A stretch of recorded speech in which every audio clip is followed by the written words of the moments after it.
Gálatas capítulo 1 a partir del versículo 6.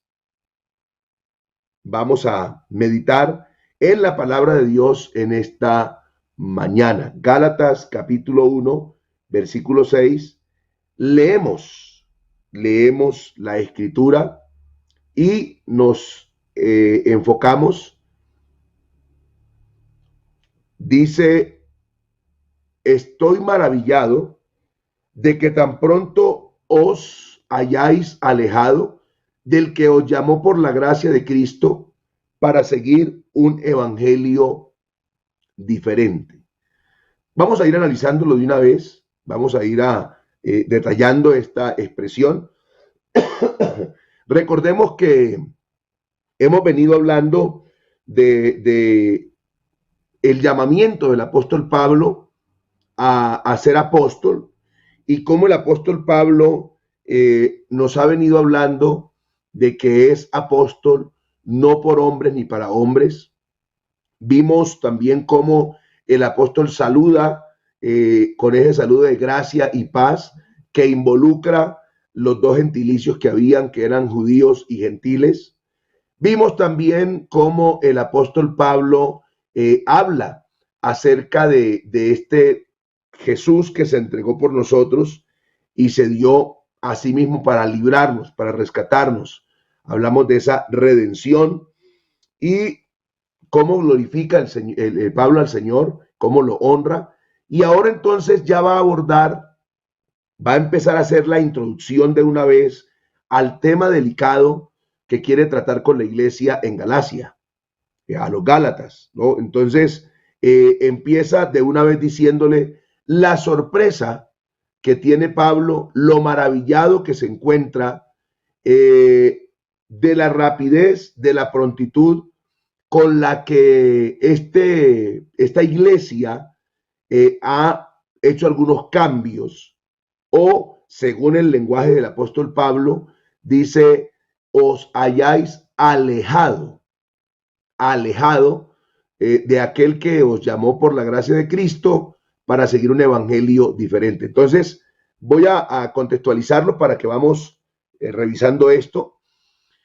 La iglesia en Galacia, la iglesia de los Gálatas, las iglesias en este sector habían recibido el evangelio de manera, digamos que de una manera especial, de una manera maravillosa, de una manera, pudiéramos decir, breve, rápida.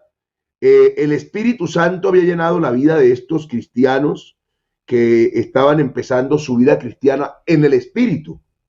Entonces, los cristianos en Galacia empezaron una vida cristiana abundante de manera maravillosa. El avanzar espiritual fue una cosa especial. El desarrollo de la obra fue maravilloso. Pero después de unos tiempos, de unos años, vinieron los judaizantes. ¿Quiénes eran los judaizantes? Bueno, los judaizantes eran cristianos que habían creído en Jesús, que se habían convertido al evangelio, pero que creían a esta altura del partido, pudiéramos decir así, aunque no es la frase correcta, pero a esta altura de la obra, del avance de la iglesia, que era necesario practicar algunas cosas de la ley, así se estuviera en Cristo, especialmente el rito de la circuncisión. Es decir, que no importa que usted hubiera creído en Jesús, si hubiera bautizado en el nombre de Jesús, hubiera sido lleno del Espíritu Santo, se necesitaba seguir algunas cosas de la ley, como el rito de la circuncisión, guardar los días, guardar algunas fiestas, guardar alguna prevención sobre algunos alimentos.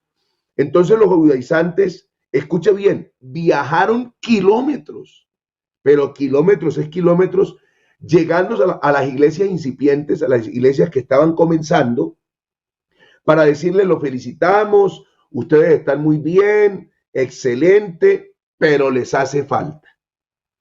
Los felicitamos, que ustedes tengan este evangelio de Cristo, que hayan creído en Jesús, que sean bautizados en el nombre de Jesús. Felicitaciones, pero les hace falta. Y entonces aquí empezamos a notar nosotros algo tremendo.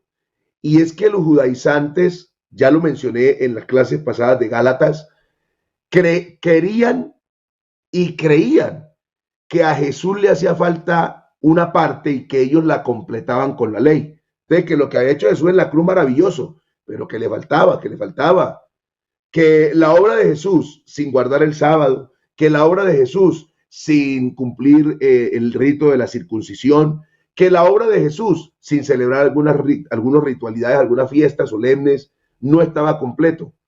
Y hoy en día tenemos gente que, bueno, que de pronto todavía son judaizantes, algunos los que creen que el Mesías no ha venido y se llaman mesiánicos y tienen la doctrina del nombre, pero enseñan que este Jesús que apareció, que murió en la cruz, no es Dios manifestado en carne, que esperamos es a otro.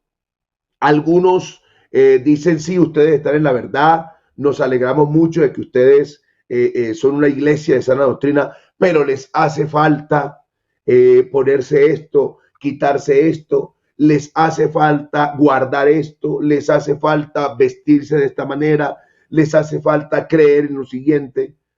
No, usted no se puede dejar engañar, hermano y hermana. Vea, el que cree en Jesús y está en Jesús ya está completo. A usted no le falta nada. Nada le falta, hermano.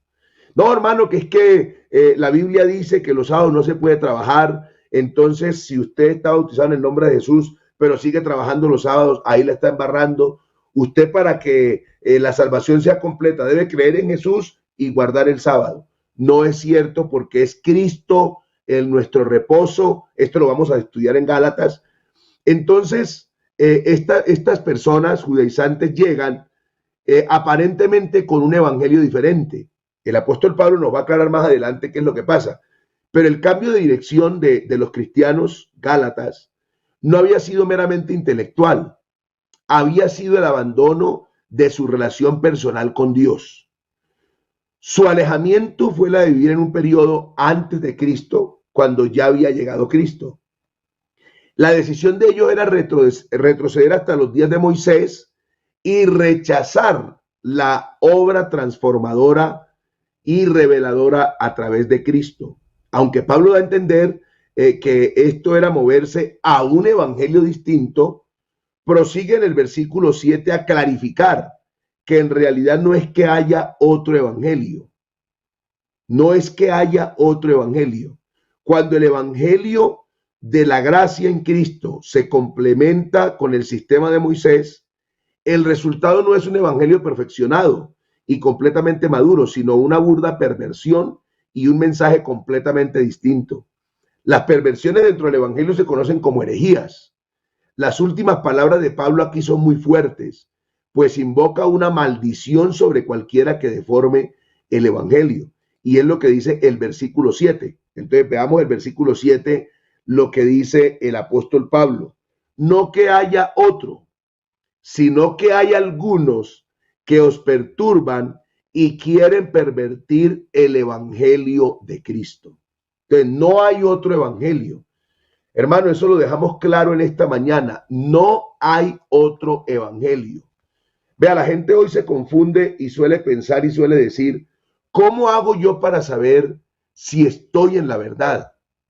¿Cómo hago yo con tanta población de religiones, de iglesias, de mensajes, de pastores? ¿Cómo hago yo para saber que estoy en la verdad?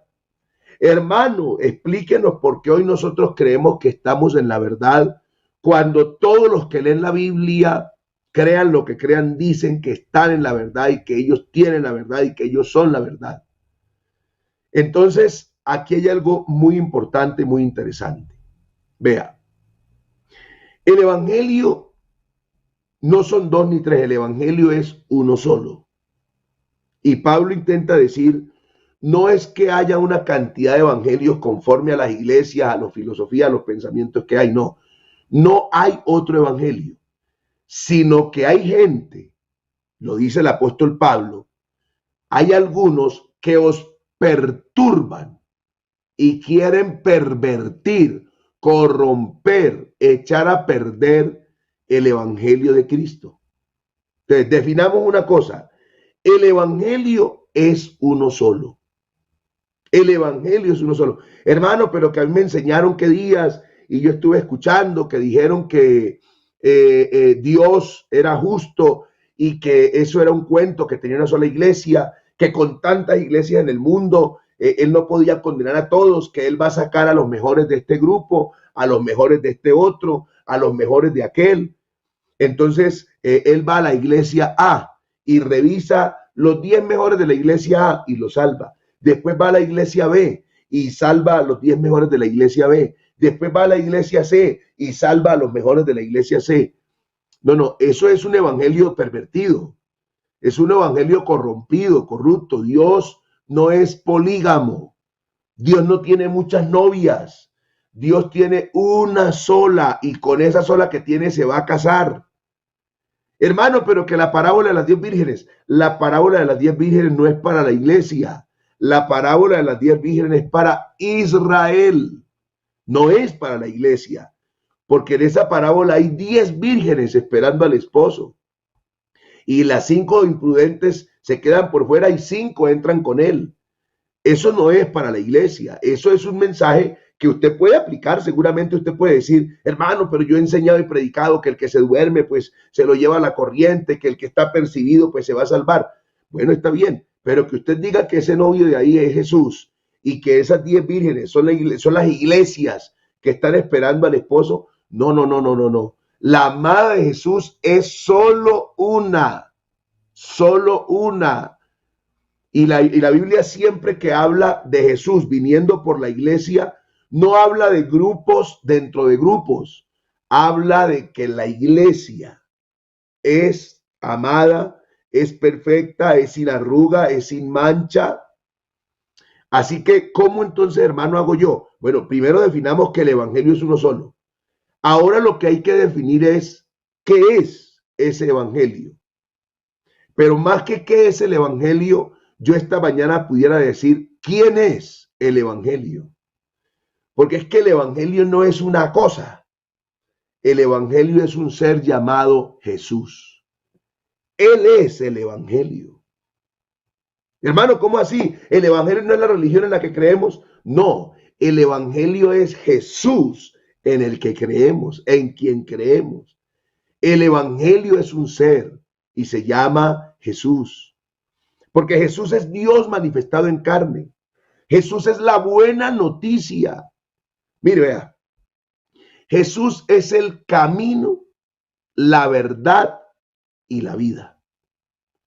¿Cómo comprueba usted cuál es la sana doctrina?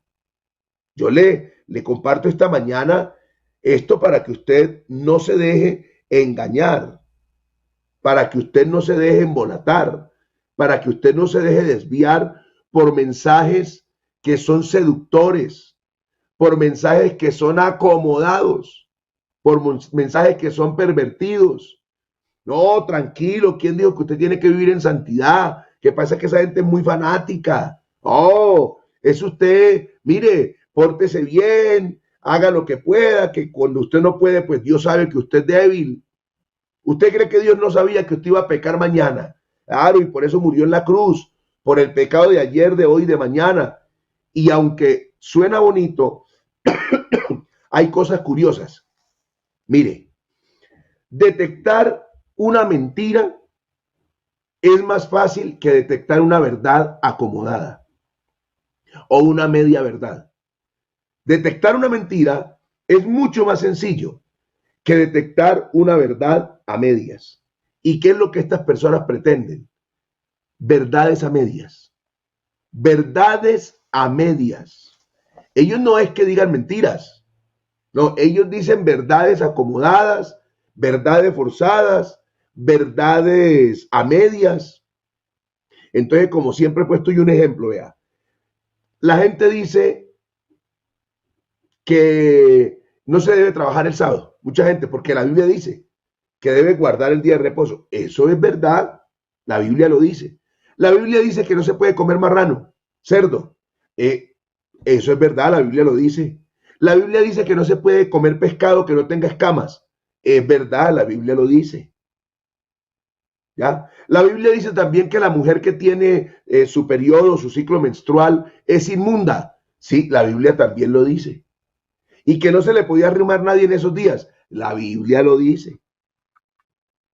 Entonces usted dice, ¿cómo así, hermano? O sea que todo eso es verdad. Es una verdad media, porque aunque está en la Biblia y es verdad, hay que buscar el tiempo y el pueblo para quien eso aplicaba. Pero es que ahí es donde viene el evangelio. Ahí es donde viene el evangelio. Ahí es donde aparece Jesús a darnos una vida nueva. Una vida nueva. Entonces, usted no puede dejarse engañar por el que habla de Jesús y el que habla de Dios y el que tiene la Biblia en la mano y dice, pero es que la Biblia dice. Sí, sí, pero hay que analizar bien el contexto y qué es lo que dice. Entonces, aquí, por ejemplo, en el estudio de Gálatas, nos vamos a dar cuenta cómo los judaizantes estaban intentando perturbar, pervertir el evangelio de Cristo. Cómo lo intentaron hacer. Entonces, ¿cómo conozco yo cuál es la verdad? Cuando el eje principal de la doctrina es Jesús. Cuando el eje principal de la doctrina es Jesús, ahí usted entiende que ese es el evangelio de verdad. Porque es que Jesús es el eje principal de toda interpretación bíblica. Jesús es el eje principal de la profecía. Jesús es el cumplimiento de todos los que los profetas en la antigüedad señalaron a Cristo. Entonces, cuando usted lee que Jesús no dijo que era un camino, sino el camino. Cuando usted lee que no dice que Jesús es una verdad, sino la verdad. Cuando usted lee que Jesús dijo que él no se proclamó como una vida, una alternativa de vida, sino como la vida, a usted no le deben quedar dudas. Busque una iglesia, busque un mensaje que proclame a Jesús como Señor, y ese es el verdadero y que es el único y suficiente. A mí me gusta mencionar la palabra único y suficiente. Suficiente, Salvador. ¿Por qué suficiente? Porque es que últimamente, como en el tiempo de Pablo a los Gálatas, intentan acomodarle cosas a Jesús para completarlo. Entonces, sí, usted crea en Jesús, pero haga esto. Usted crea en Jesús, pero compre esto. Usted cree en Jesús, pero invierta aquí. Usted crea en Jesús, pero para que la palabra de Jesús se cumpla, selle la palabra con tanta platica, siembre tanto, ponga tanto. ¿Y quién dijo que la obra de Jesús quedó incompleta? ¿Y quién dijo que la obra de Jesús hay que complementarla con cosas que yo me invento, con cosas que yo digo? No, no es así. La obra de Jesús está completa y por eso no me cansaré de repetir. No sé si en todos los programas que yo estoy lo digo, pero es que es lo que creo. En Jesús estamos completos. Eso, amigo. De pronto usted diga, ay, hermano, es que yo tengo como una duda, es que a mí me dice que son tres personas distintas y pues yo no sé, porque yo en la Biblia sí leo que hay Padre, que hay Hijo, que hay Espíritu Santo. Eso es lo que yo le estoy refiriendo, que son verdades acomodadas. Porque la Biblia sí habla del Padre, claro. Y la Biblia habla del Hijo, por supuesto. Y la Biblia habla del Espíritu Santo. Amén. Y nosotros creemos en el Padre, en el Hijo, en el Espíritu Santo. Creemos convencidamente. O por lo menos, no sé si estoy en la devocional equivocada o en el lugar equivocado, pero yo creo en el Padre. Yo creo en el Hijo y yo creo en el Espíritu Santo. Para mí eso no es una falacia, ni una fantasía, ni una fábula. No, no. Para mí el Padre es real, como el Hijo es real, como el Espíritu Santo es real. Lo que yo creo es lo que la Biblia dice. La Biblia nunca dice que ellos sean tres dioses.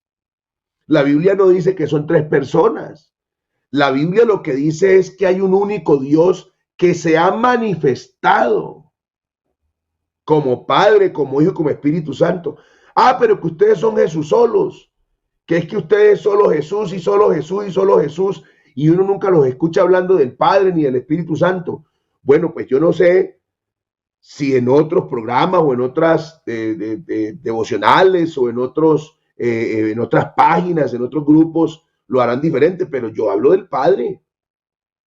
Yo en mi oración invoco al Padre porque es que Jesús es mi Padre. Ah, pero se da cuenta que Jesús es todo. Es que es lo que la Biblia dice.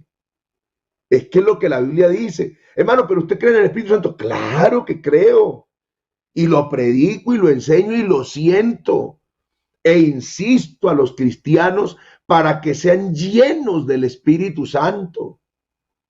Pero es que cuando hablamos de salvación, cuando hablamos de evangelio, cuando hablamos de la verdad, pues yo tengo que decir lo que la Biblia dice y le estoy mostrando que la Biblia dice que Jesús es la verdad.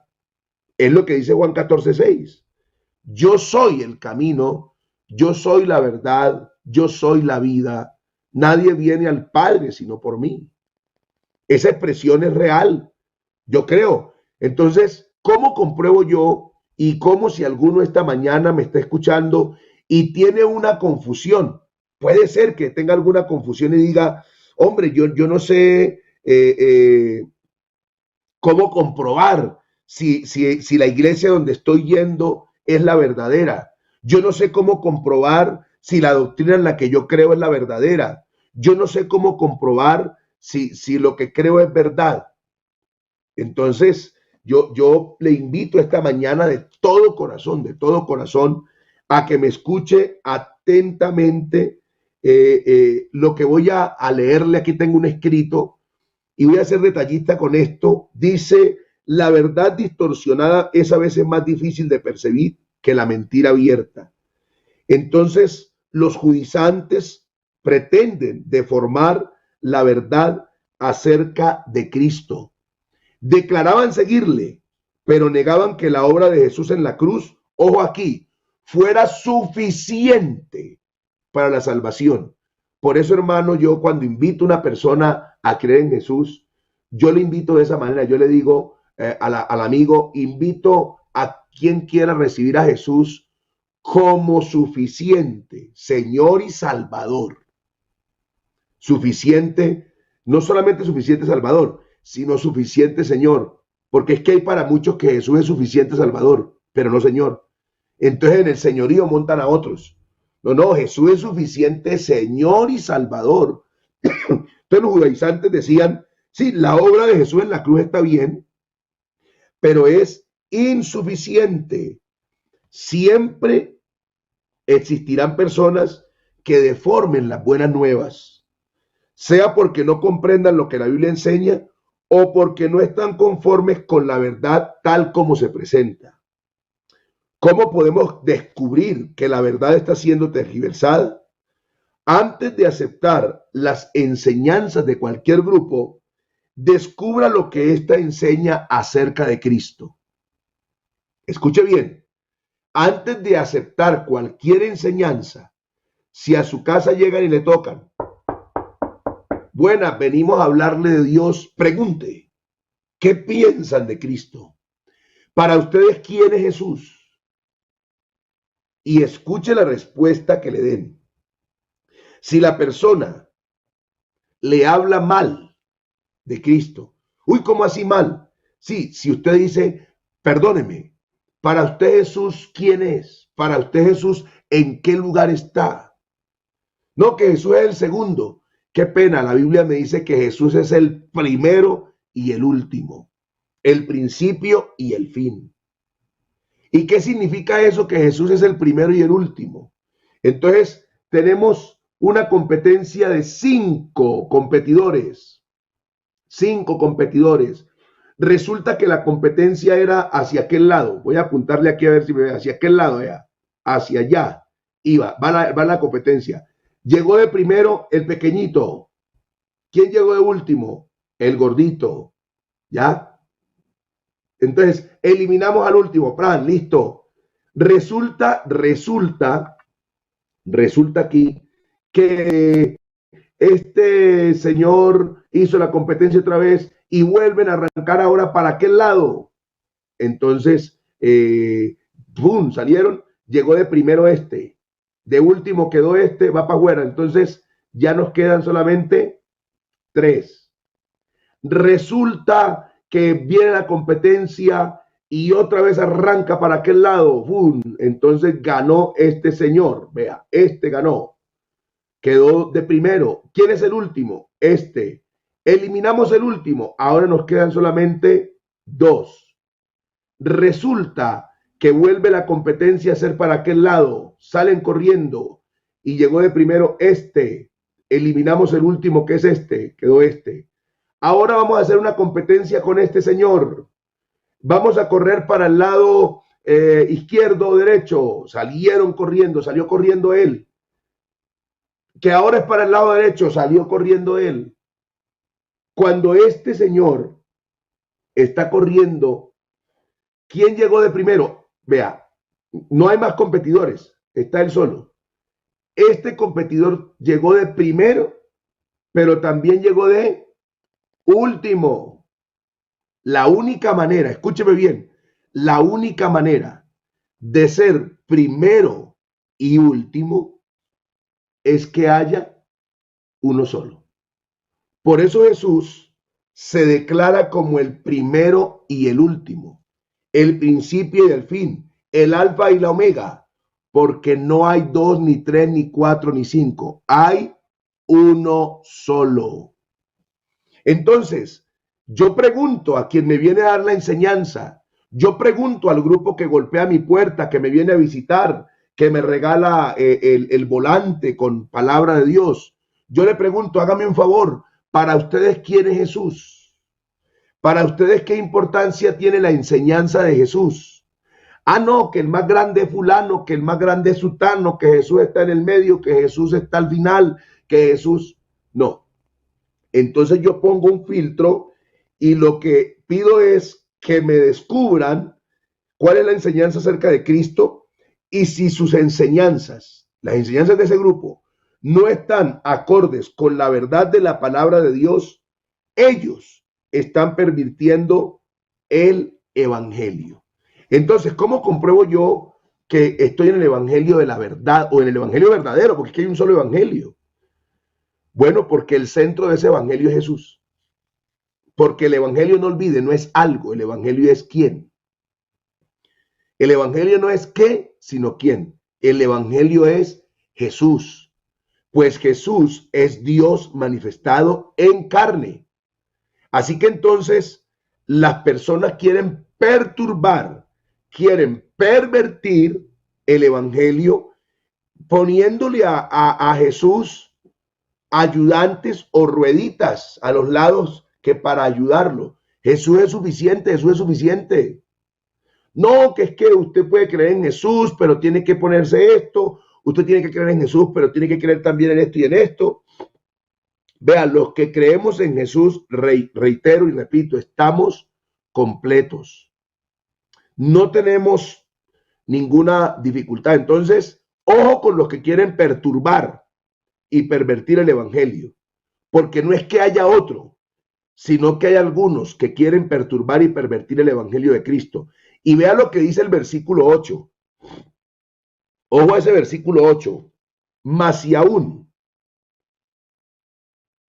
nosotros, oiga bien, o un ángel del cielo os anunciare otro evangelio diferente del que os hemos anunciado, sea anatema. Ya todos sabemos aquí que esa palabra anatema es maldito. Ya, todos sabemos eso ya, que anatema es maldito. Mire lo que dice Pablo aquí y es algo que yo quiero que usted, hombre, de verdad considere. De verdad. Vamos, esta carta de Gálatas, hay un momento en que es de crudeza. Hay un momento en que es fuerte porque el mensaje de Pablo a los Gálatas es un mensaje agresivo. Es un mensaje que no tiene consideración, que no es con pañitos de agua tibia, que venga, que nada. El mensaje de Pablo es directo porque la enfermedad que está atacando a la iglesia en Galacia es delicadísima. Es que yo entiendo la molestia de Pablo y la alcanzo a percibir también. Es que cómo se atreven, cómo a pensar que es que Jesús es insuficiente y que se necesita ponerle acomodo a Jesús No, olvídese. Vea, le voy a decir todo con esto. Cualquiera que no acepte que Jesús es Señor y que es suficiente Salvador, y cualquiera que no acepte que en Jesús estamos completos, es enemigo de Jesús, es enemigo de la cruz, y lo único que hace es pisotear y burlarse de la obra de Cristo en la cruz. Y eso no podemos permitirlo. Jairo estaba diciendo hace ratico que si se meten con la esposa de él, se meten en un chicharrón, porque es que él defiende a la esposa, defiende a los hijos. Y el que se meta con Jesús se mete en un problema, porque Dios es celoso. Y Jesús no es otra persona distinta al Padre. No, Jesús es el Padre. Jesús es el Padre. Porque él dijo, no os dejaré huérfanos. ¿Ves? Usted irrespeta a Jesús que porque piensa que es un velo de carne solamente, que es un cuerpo. Eso fue lo que Jesús dijo, porque Jesús entendió eso. Eso es lo que Jesús dice, vea, yo perdono, se perdona cualquier blasfemia contra el Hijo del Hombre, contra este velo de carne, contra este cuerpo. Ustedes tienen derecho a faltar el respeto porque, claro, ustedes lo que ven es un simple humano, ustedes lo que ven es un cuerpo débil como todos, propicio a enfermarse, que se cansa, que suda, que jadea, que respira duro cuando va subiendo la loma y llega arriba a la loma y llega cansado. Ese es Jesús, ¿ya? Que se le inflaman los pies. Claro que sí, que usted le ve el sudor correr por la frente así, claro, y que le da sed y que pide agua, claro, ese es Jesús. En su manifestación, claro, de carne humano, se cansa, por supuesto. Es un hombre que le da sueño, que tanto sueño le da que se queda dormido en la barca en plena tormenta, claro. Pero es que nosotros no podemos obviar ni olvidar que Jesús no es solamente un humano, que Jesús no es solamente un hombre completo y perfecto. Claro que sí es un hombre, claro que sí, lógico. Por eso le dolieron los clavos, por eso sufrió la agonía en la cruz, por eso en el huerto del Getsemaní lo ves, en una angustia que seguramente arranca la hierba de la tierra, en su oración angustiosa, en esa ansiedad, en ese dolor que está percibiendo porque va a ir a enfrentar la cruz. Claro, es un humano, pero es que él no es solamente eso. Él es Dios sobre todas las cosas. Él es Dios. El que estaba dormido por cansancio en la barca se levantó y extendió la mano, y el mar y el viento lo reconocieron. Los discípulos se preguntaron, ¿quién es este? Que aún el viento y el mar le obedecen. Pero el mar no preguntó, ¿quién es este? A ver, ¿quién es el que saca la manito esa ahí que nos dice calla y enmudece? Y el viento no vino, el viento huracanado no vino contra el rostro de Jesús diciendo, ay, ¿y este qué se cree que me tiende la mano como, y que me dice que me calle y que me quede quieto? ¿Quién es este? No, no, no, no. El mar, cuando él extendió la mano y dio la orden, el mar no preguntó quién es. El mar reconoció a su creador.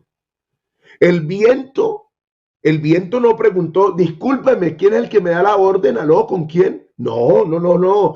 El viento, cuando Jesús extendió la mano y dijo, calla y enmudece, el viento dijo, uy, yo esa voz la conozco, porque esa voz es la que me encierra a mí en depósitos desde el principio, porque eso dice la Biblia, que Él es el que encierra en depósitos al viento. Ese fue el mismo que la noche en que Israel estaba siendo a punto de ser atrapado por Egipto frente al Mar Rojo, esa voz le dijo al viento del oriente, le dijo, sopla, y sopló sobre el mar y lo abrió en dos. Ese viento conoce bien la voz de su creador, la conoce bien. Toda la creación reconoce la voz de Jesús y lo reconocen no como el segundo al mando, lo reconocen como el Señor de toda la creación. ¿Cómo no vamos a reconocerlo nosotros esta mañana como nuestro Dios y como nuestro Señor? Así que no se confunda, no se equivoque. Por eso Pablo aquí dice, mas si aún nosotros, oiga bien, si nosotros mismos, hermano, con respeto le digo, si yo mismo que hoy predico en este devocional esta verdad, mañana salgo diciendo disparatadas, o mañana salgo diciendo que me acosté y tuve un sueño y una revelación, y mañana salgo diciéndoles por las redes sociales o por donde sea que descubrí la verdad, que no, que yo estaba equivocado, que aunque prediqué en el devocional de Gloria en Gloria, que Jesús era Dios, pero que no, que descubrí que no, que lo que pasa era que yo estaba confundido. Nada, nada. Pablo dice, mas si aún nosotros, es decir, este servidor Pablo y Pedro y todos los apóstoles, y hoy a esa lista de si aún nosotros se añaden un montón de miles de pastores que hay en Colombia y en el mundo predicando que Jesús es el Señor. Si uno de nosotros sale diciendo una disparatada mañana, no lo escuche, no lo atienda, nada. Hermanito, que venga, que es que yo le enseñé mal. No, usted pudo haberme enseñado mal, pero esta palabra es viva y eficaz, esta palabra es verdadera y hacemos bien en obedecer la palabra profética más segura de todos los tiempos. El predicador se puede equivocar, el pastor se puede equivocar, el predicador se puede fallar, el pastor, perdón la expresión, perdón, el pastor se puede torcer, pero esta palabra no, esta palabra es fiel y verdadera. Entonces, que se tuerza el pastor, sí, claro que se tuerza. Que el predicador se extravió, que montó chuzo aparte, toldo aparte, que lo monte. Pero aquí seguiremos creyendo en el evangelio que hemos creído, que es el evangelio de verdad, que es Dios manifestado en carne, que murió conforme a las escrituras, que fue sepultado conforme a las escrituras, que resucitó al tercer día con poder y gloria, que ascendió y que está pronto a venir por una iglesia que le ama y le espera. Eso no va a cambiar. Si el pastor sale diciendo que nos podemos dejar los pelos parados así, que lo diga. Si el pastor dice que nos podemos sacar un ojo, que se lo saque. Pero la verdad sigue siendo la verdad, que es Jesús. Hermano, pero es que hay millones de religiones y pueden haber billones. Pero Jesús sigue siendo la verdad. Jesús sigue siendo la única verdad. Hermano, ¿cómo compruebo yo que estoy en la verdad? Si estás en Jesús. Si estás en Jesús. Así que si aún nosotros, o Pablo dice, o un ángel del cielo, oiga eso, o un ángel del cielo, es que se me apareció un ángel y me dijo que era otro evangelio, dígale, perdón, pero es lo que dice la Biblia, maldito, sea anatema.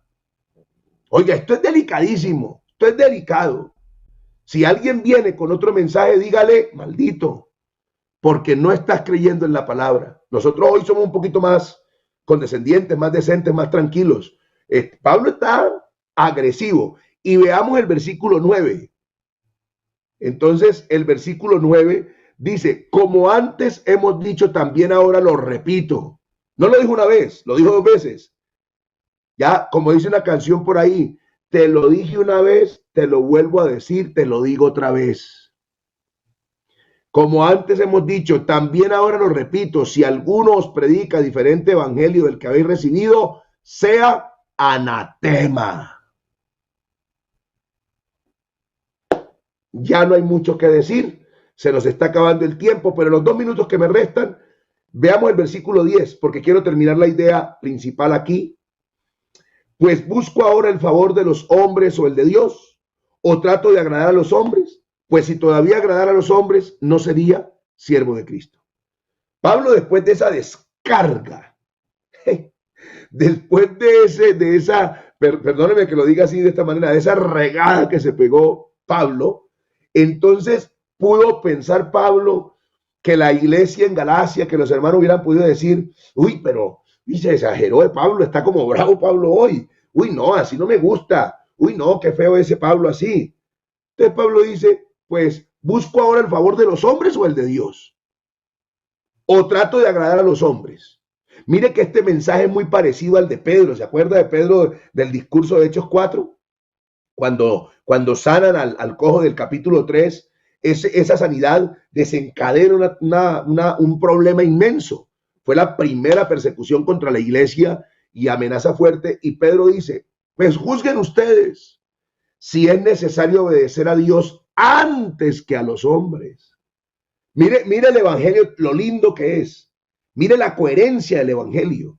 Que Pedro en una ocasión mencionó y dijo, aquí no agradamos a los hombres, aquí agradamos a Dios, así los hombres se paren de cabeza, aquí agradamos es a Dios. Y Pablo, muchos años después, dice, ¿pretenden ustedes que agrade a los hombres? No, yo no voy a agradar a los hombres. Pues si todavía agradar a los hombres, no sería siervo de Cristo. Hermanos, ser siervo de Cristo es agradar a Dios. Debemos agradar a Dios. Párese en las pestañas quien se pare, se ponga bravo quien se ponga, no le guste a quien no le guste. Jesús es el Señor, Jesús es suficiente Salvador, en Él estamos completos, Él es la verdad y en Él estamos seguros. Si no le gusta, pues no le guste. Ay, que no lo vuelvo a escuchar, pues no vuelva a escuchar. Aquí agradamos a Dios antes que a los hombres. Así que para terminar, colóqueme ahí en el chat, agrado a Dios, agradaré a Dios, voy a agradar solamente a Dios. Hermano, hermana, viva para honrar a Jesús, viva para honrar a Dios. Y si algo puede quedar de este mensaje, lo que yo concluiría es, Jesús es la clave para saber si estoy en la verdad, porque Él es la verdad. De tantas religiones, de tantas iglesias, ¿a quién obedezco? ¿A quién haga caso? Al que es el camino, la verdad y la vida, a Jesús. Hermano, agrademos a Dios y verá que todo nos va a salir mejor. Y si alguien viene con un mensaje diferente, con un evangelio diferente, no lo reciba. Dígale, no, Señor, aquí creemos en que Jesús es suficiente Señor y Salvador. Y no traigo otro evangelio, porque caerá usted en una designación muy horrible que es el ser anatema o maldito. Muchas gracias por este tiempo y anhelo que en nuestra vida honremos a Jesús siempre, que Él nos ayude a permanecer fieles en su verdad y en su amor. Gracias, Jairo. Paz de Cristo para todos. Feliz día.